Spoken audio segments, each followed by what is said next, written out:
The news on 3FM 92.7. My name is Beatrice Adu. The news is also live on Kasmi 107.1 FM and across the world at 3news.com. Coming up in the next 30 minutes.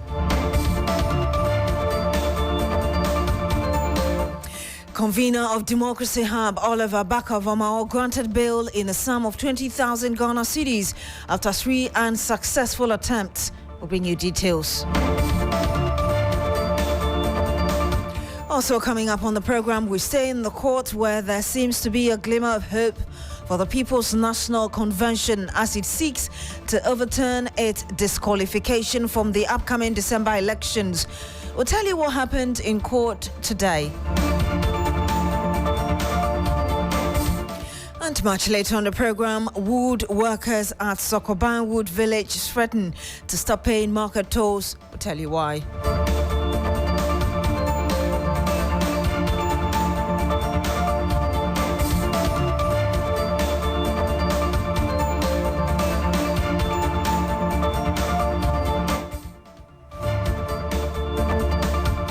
Thank you very much for joining us. Now, advise the Electoral Commission, EC, not to do anything far-reaching. That's the caution of the judge hearing a PNC flag bearer Bernard Mona's suit challenging the Electoral Commission's decision to disqualify him from the presidential election.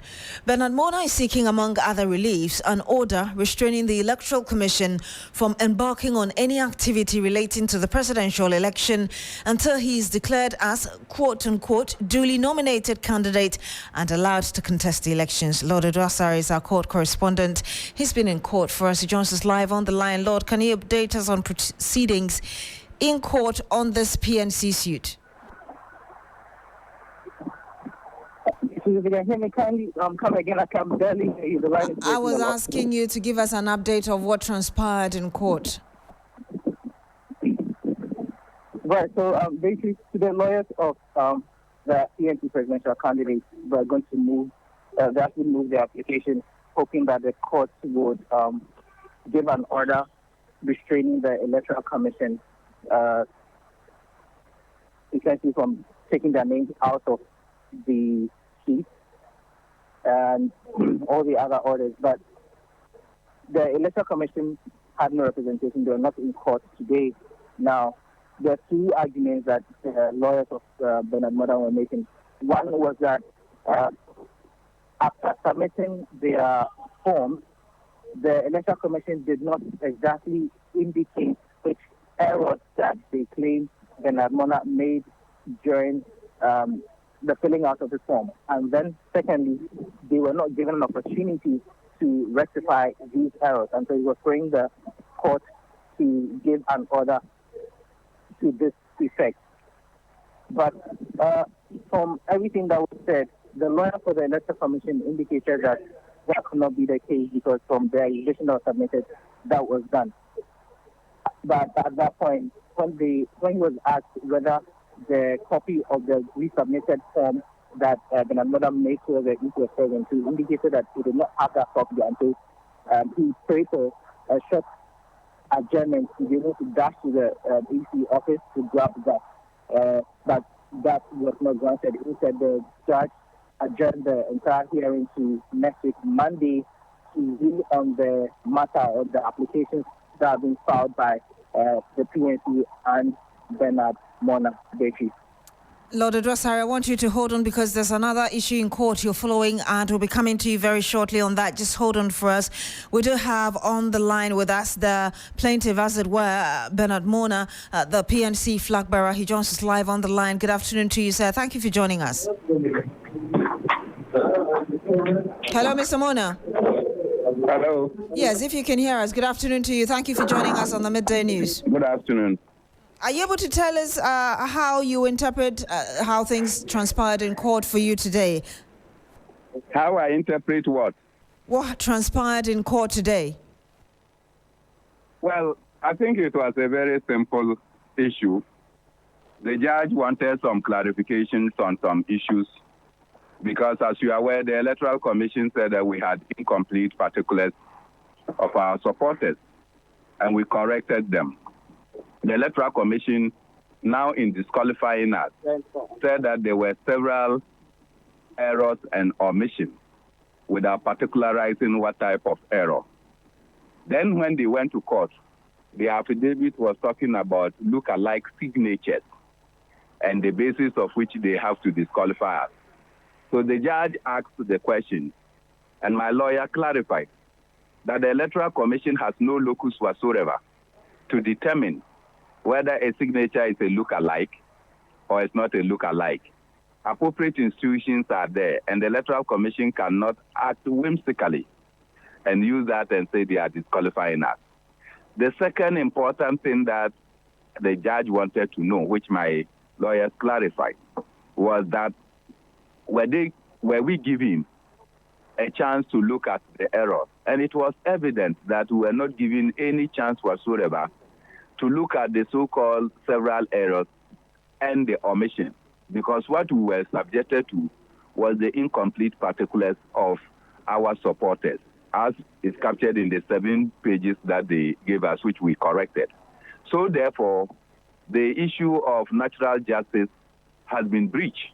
The second that our lawyer raised was that anytime natural justice or the patrum has been breached, then it means that the issue cannot even be discussed further. At that point, the court then said that, okay, they will set Monday. I think Monday is the 21st.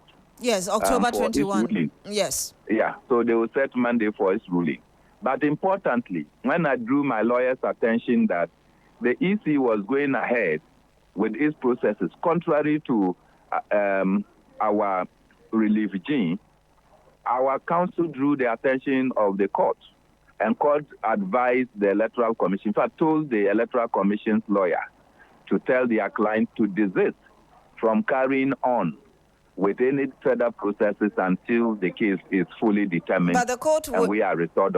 Restored. So I am happy that the court has taken this position and has asked counsel of the Electoral Commission to advise them to desist from continuing with any further processes until the determination of the case. I think the quote we have from the judge rather is a caution to the EC not to take any far-reaching decisions. You cannot interpret that to be not going ahead with anything at all.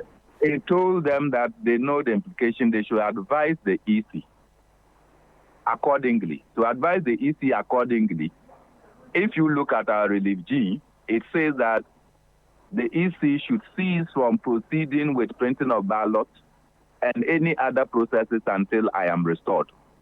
So if the judge says this, what did you understand? So what you're That is not what I have just said.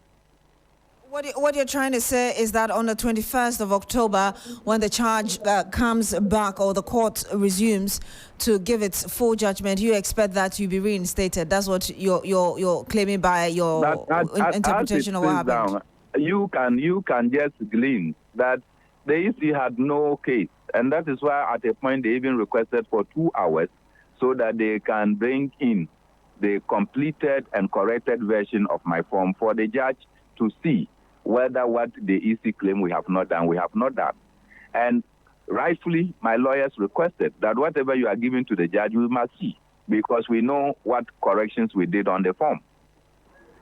We'll have to end it here. Thank you very much, Bernard Mona. He is the man petitioning the court to get the Electoral Commission to reinstate him.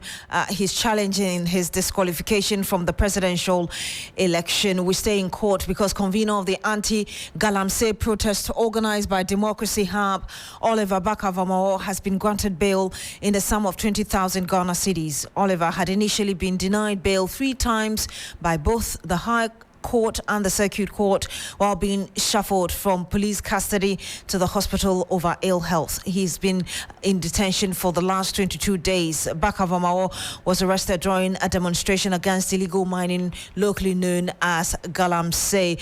Lord Edwasari is still on the line with us. Lord, we do understand, or can you really tell us what considerations went into the granting of the bail this time around?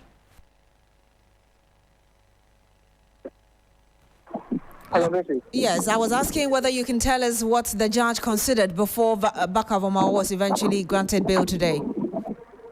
Well, you recall that at the last hearing, the judge indicated that he wasn't convinced about Oliver not committing another offense while on bail, especially after the fact that he's already on bail on the charges of treason felony. And so his lawyers are supposed to go back and then revise that note and then make a case today. But today his lawyer, Justice Sentai, hammered on the point that this is somehow fly risk.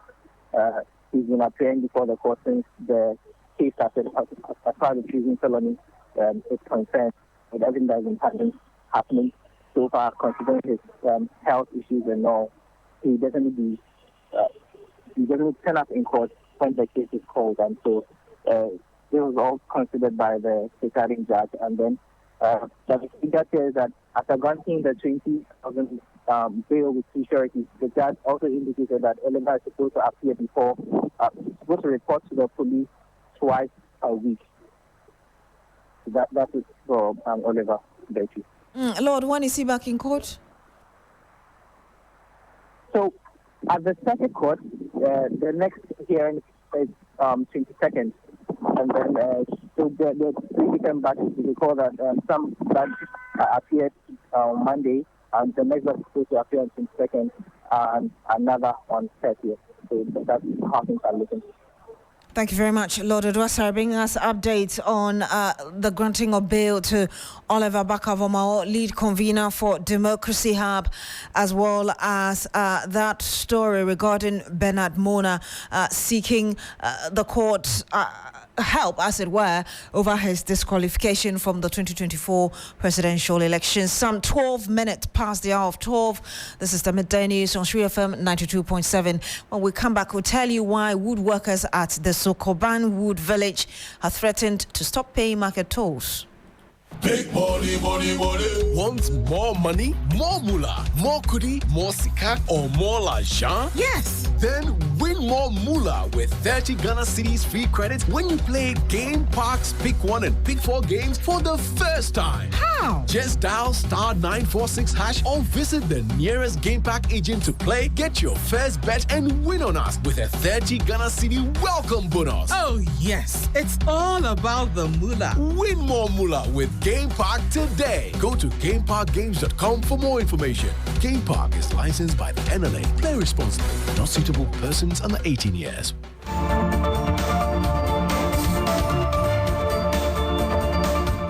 And you're still here on the Midday News on 3FM 92.7. Thank you very much for staying. Now, woodworkers at the Sokoban Wood Village have threatened to stop paying market tolls if the Kumasi Metropolitan Assembly does not address concern of unlawful takeover of their land by thugs. The woodworkers argue that a 14-acre land they are working on was released by the Asantehene for the purposes of expansion, and no one should be allowed to claim ownership on grounds of estate development. Ibrahim Abubakar joins us on the line with some details. Ibrahim, if you can hear me, who have these woodworkers identified to be behind the encroaching on their lands, as it were? So the woodworkers are pointing accusing fingers of traditional authorities around that area. Mind you, in 2008, when government was realizing the Kumasi-Accra highway, and at Anloga, the woodworkers were there. They had to be moved to Sokoban on a 12.35 hectares of land. And that was a land that was given to them by the Asantehene. They couldn't occupy, or they are currently occupying around 5 hectares. And that was given to them for future expansion. But in recent times, they claim they've been seeing people developing that area for estate purposes. And when they inquired, they were told that the chief of the area has given that land to them. And they know that they are in the care of the Kumasi Metropolitan Assembly, because they are taking tolls from there, they are collecting revenue there. So they have petitioned KMA, that was last month, and just this morning they addressed the media just so they will let everybody know. So they want authorities to prevent a potential conflict between them and the traditional authorities. But if they fail to do so, then they will be left with no option them to stop paying road tolls and also go on demonstration. Kwame Appiah is the leadership of the woodworkers at Sokoban Wood Village. Suspension of market road tolls collection, shed rate payments, and any other revenue collection activity in the Sokoban Wood Village.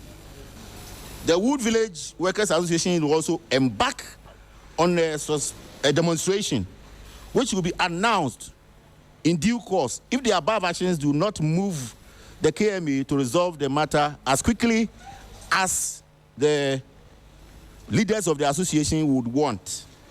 We believe that swift and transparent intervention by the authorities is critical to ensuring justice and restoring peace within the enclave. We remain committed to protecting our land and livelihoods and ensuring that Sokoban Wood Village continues to thrive as an important economic hub for artisans in the wood industry in the region and beyond. So we just heard right there Kwame Appiah, who spoke on behalf of the Sokoban woodworkers. Ibrahim Abubakar is still on the line. Ibrahim, can you give us an understanding really of how this encroachment is impacting on expansion of the facility?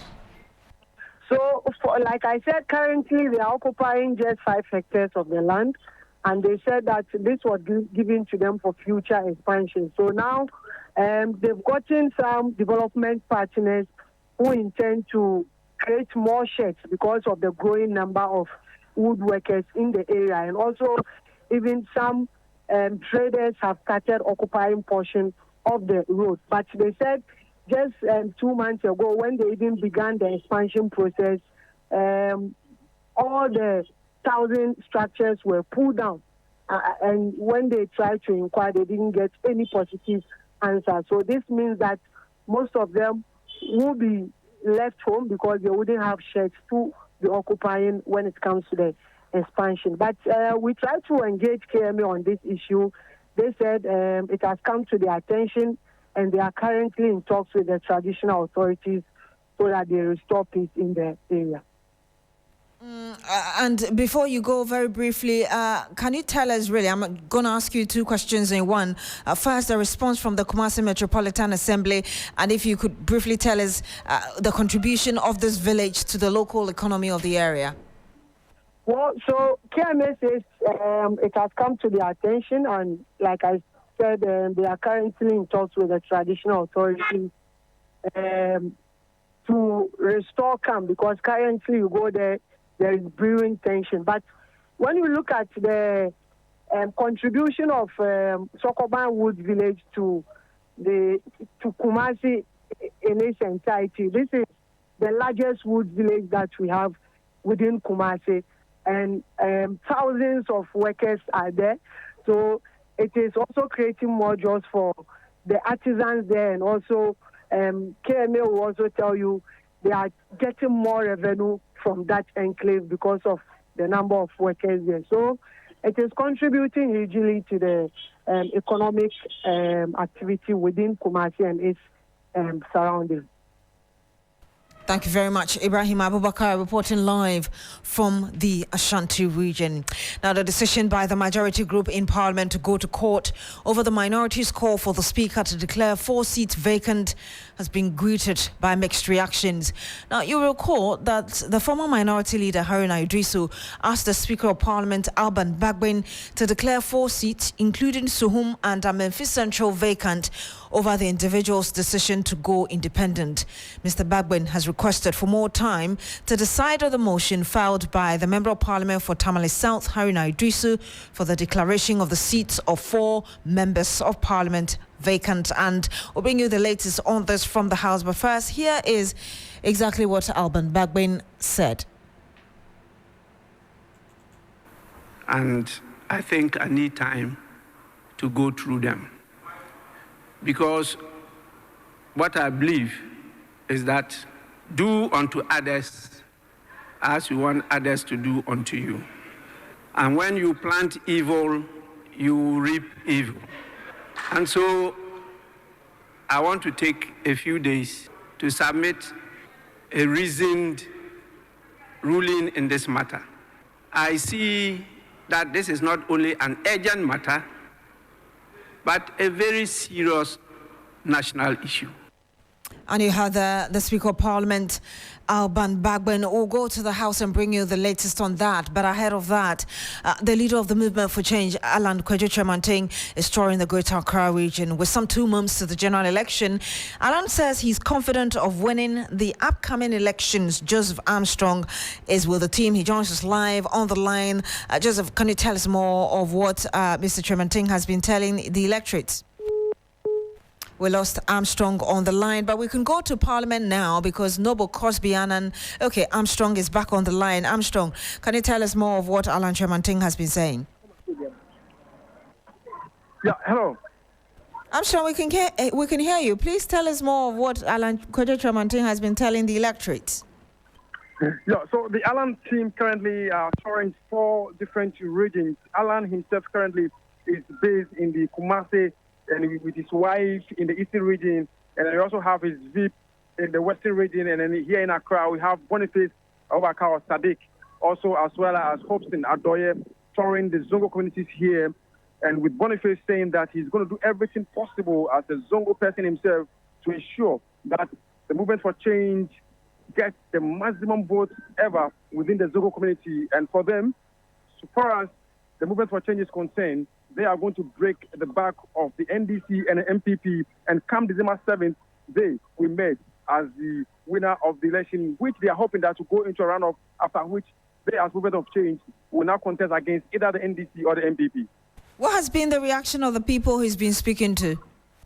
So we're moving from market to market. We went to the Madina market where you could see the market women cheering up, and also they are sharing reflectors and also some their messages to the market women who are actually cheering up to the team, and you could see the market yellow. The market are turning to yellow now, giving up some colors.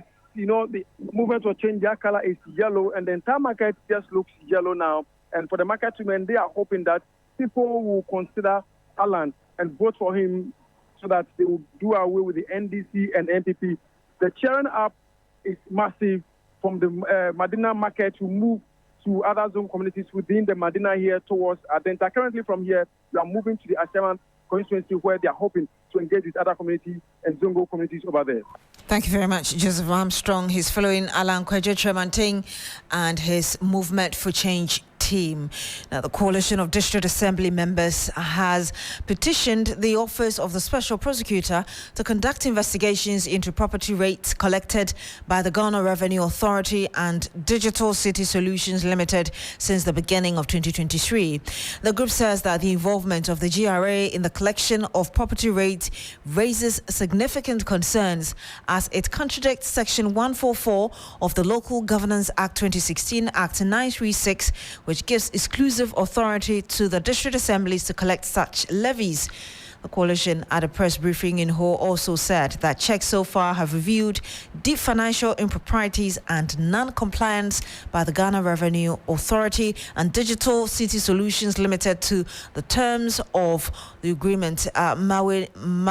Mawonyo Agbo is president of the Coalition of District Assembly members. Listen to what he said at that press conference. The financial hardship faced by the assemblies suggests possible mismanagement or misallocation of funds. Transparency and accountability are crucial to verifying whether these revenues have been properly handled. Lack of transparency. This is inadequate information. There is inadequate information on the total amount of property-related revenues collected and how these funds are distributed. An investigation will provide clarity on these financial flows. The financial constraints have severely hindered the Assembly's ability to pay ex-gratia of the 8th Assembly. Since the dissolution of 8th Assembly, the ex-gratia of the members have still not been paid due to financial constraints. Effective management of property rate is vital for maintaining public trust in both the GRA and local government institutions. Investigation and prosecution from the Office of the Special Prosecutor is necessary to restore confidence in the financial system. We are formally requesting the Office of the Special Prosecutor to conduct a comprehensive investigation initiate a thorough investigation into the total property rate revenues collected by GRA and DCS and scrutinize how these funds are allocated to the assemblies. You heard Mawonyo Agba. He is the president of the Coalition of District Assembly Members.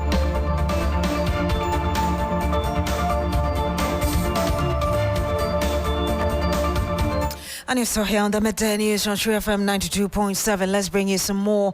And members of organised labour are scheduled to have a meeting with the Attorney General to discuss issues pertaining to illegal small-scale mining, popularly known as galamsey. The meeting follows Labour's resolve to work with the government in collaboration with the Attorney General on a number of steps to be taken to fight illegal small-scale mining menace, following their resolve not to proceed with their intended nationwide strike on October 10. Daniel Opoku is our Labour Affairs correspondent who joins us live on the line. Daniel, can you tell us whether the meeting has started? Yeah, so good afternoon to you, Beatrice. The meeting currently has not started.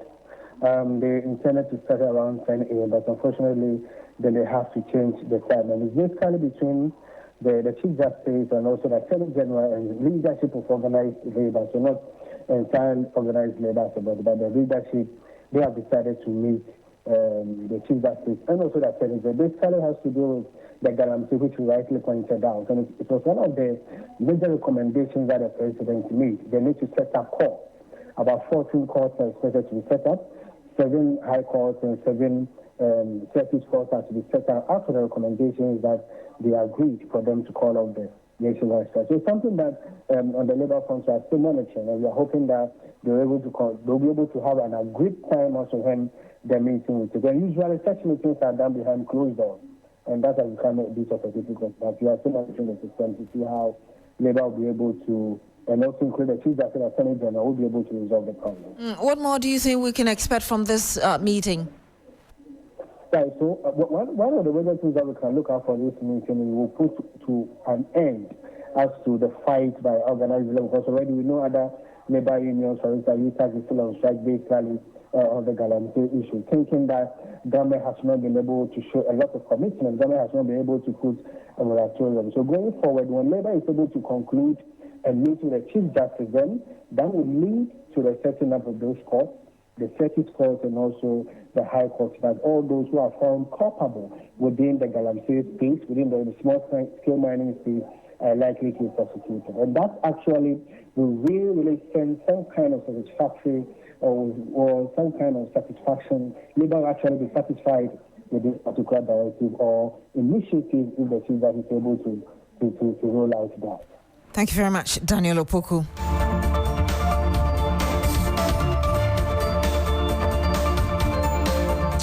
And Daniel Opoku is our Labour Affairs correspondent speaking to us ahead of that meeting between organised labour and the Attorney General.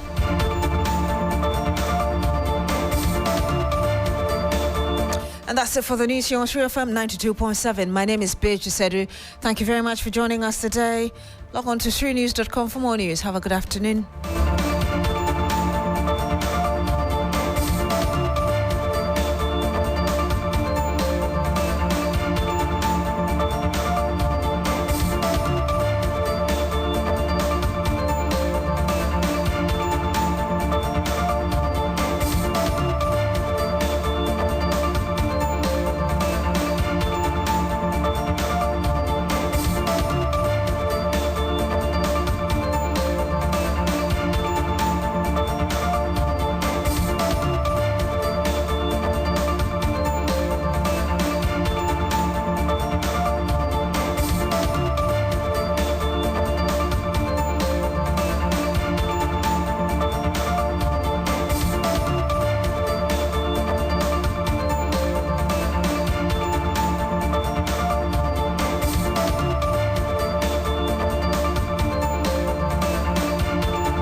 3FM 92.7.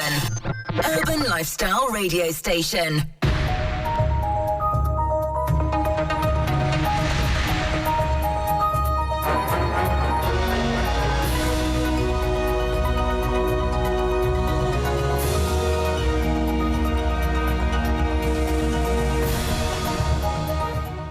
Hello, good afternoon, and welcome to Business Daily on 3FM 92.7. My name is Minu Afol. Coming up this afternoon, Fitch Ratings assigned CCC Plus rating to Ghana's new US dollar bonds, indicating reduced risk of default in its debt restructuring. We'll bring you details of that. Also, Minerals Income Investment Fund targets more local content and equity in Ghana's mining sector. We'll hear from Chief Executive Edward Cranting.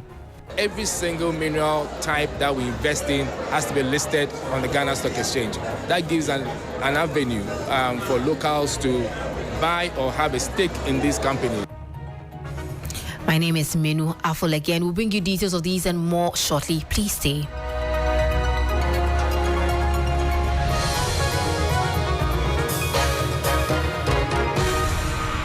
Now straight to the details. Fitch Ratings has assigned a CCC Plus rating to Ghana's new US dollar bonds issued on 9th October 2024, reflecting its assessment of the country's debt restructuring progress and ongoing liquidity risks. This improvement indicates a reduced risk of default in the local currency, which could restore some investor confidence and unlock more favorable international financing. My colleague Bismarck Awusa has the details in the following news desk report. Fitch Ratings has assigned a CCC Plus rating to Ghana's newly issued US dollar bonds as part of the country's debt restructuring efforts. The ratings agency has also upgraded Ghana's long-term local currency issuer default rating, IDR, to CCC Plus from CCC, but affirmed the long-term foreign currency IDR at RD, meaning Ghana is still in default on some external debt. This mixed rating shows that while Ghana is making progress in managing its debt, risks remain high. The CCC Plus rating reflects an improvement, indicating that Ghana's chances of defaulting on local debt have lessened. However, the country still faces liquidity challenges and its economic recovery is fragile. Ghana's recent debt exchange involving $13.1 billion in Eurobonds has reduced its foreign debt by around 6% of GDP. Interest payments are also set to decrease over the next few years, offering substantial relief. Despite these positive steps, further restructuring of foreign currency debt is needed, with a resolution expected by early 2025. That was a 3 Business News Desk report on Fitch Ratings assigning CCC Plus rating to Ghana's new US dollar bonds. In more stories, the Chief Executive Officer of the Minerals Income Investment Fund, MIIF, Edward Cranting, has emphasized the importance of indigenizing Ghana's mining sector to ensure more Ghanaians benefit across the value chain. Speaking about MIIF's strategy, he highlighted plans to take equity positions in major mining companies on behalf of the people of Ghana and partner with the Ghana Stock Exchange to list every mineral investment, further strengthening local participation. For mining, you have local content embedded throughout and that's law. That's a policy. We've been set up by the president in line with the social contract to make sure that Ghanaians benefit more from the mining sector. And when we say Ghanaians benefit more from the mining sector, I believe that's what you mean by locals. So as much as possible, we are seeking how to indigenize the sector to make sure that Ghanaians and Ghanaian companies benefit throughout the entire value chain. So if you look at MIF, what we are doing is to make sure that the major mining companies, MIF takes equity positions on behalf of the people of Ghana. One of the things that we are doing is as an engagement, I won't call it an engagement, but an arrangement with the Ghana Stock Exchange, that every single mineral type that we invest in has to be listed on the Ghana Stock Exchange.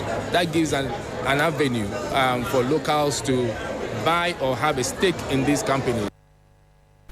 And that was Chief Executive Officer of the Minerals Income Investment Fund, Edward Cranting there.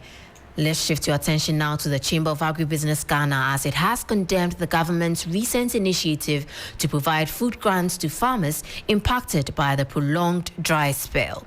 While acknowledging the immediate relief offered by the emergency aid, the Chamber emphasized the need for a more comprehensive, long-term strategy to address the underlying causes of food insecurity. Government's initiative is to provide food grants to over 800,000 farmers affected by the prolonged dry spell. The Chamber of Agribusiness Ghana is advocating for the expansion of existing dams to support dry season farming. According to the Chamber, by improving water infrastructure, farmers could reduce their reliance on seasonal rainfall and increase year-round agricultural production. The Chamber proposed the procurement and distribution of irrigation systems to enhance productivity in drought-prone areas, thereby boosting food availability and stabilizing rural incomes. The Chamber further urged government to collaborate with financial institutions to alleviate the debt burden on affected farmers by negotiating reduced interest rates and adjusted repayment schedules. This is expected to help farmers reinvest in their operations and mitigate the financial fallout from the dry spell. The Chamber of Agribusiness Ghana called for the establishment of a national agricultural social protection mechanism. The Chamber noted a 10-year policy framework would provide long-term support to farmers during crisis, ensuring continued food production and economic stability. The proposals are expected to help build resilience in the agricultural sector, reducing its vulnerability to climate risk and strengthening the country's overall food security.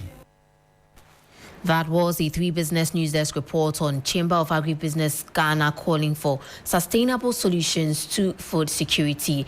Before we go, the World Bank's October 2024 Africa Pulse report forecasts that Ghana's inflation rate will significantly decrease from 23.2% in 2024 to 11.5% in 2025. This projected decline is expected to lead to lower interest rates and reduced borrowing costs. According to the World Bank forecast, Sub-Saharan Africa as a whole is anticipated to experience a similar trend in inflation, with rates dropping from 7.1% in 2023 to 4.8% in 2024 and 4.6% in 2025-2026.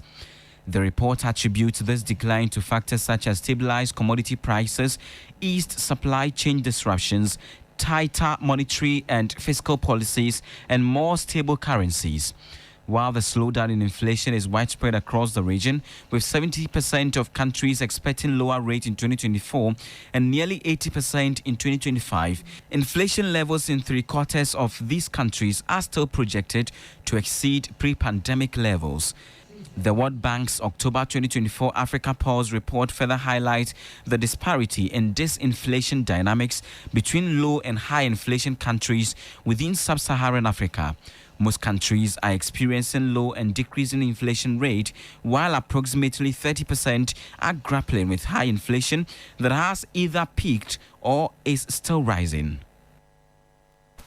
Now, those were details of the World Bank Africa Pulse report for October. Before we go, let's take a look at our top stories for the day. Fitch Ratings assigned CCC Plus rating to Ghana's new US dollar bonds, indicating reduced risk of default in its debt restructuring.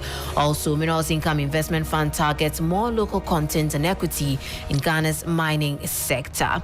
We brought you details of that and much more. That's it for Business Daily here on 3FM 92.7. My name is Minu Afo. Please visit our website www.3news.com for more stories. Have a good afternoon.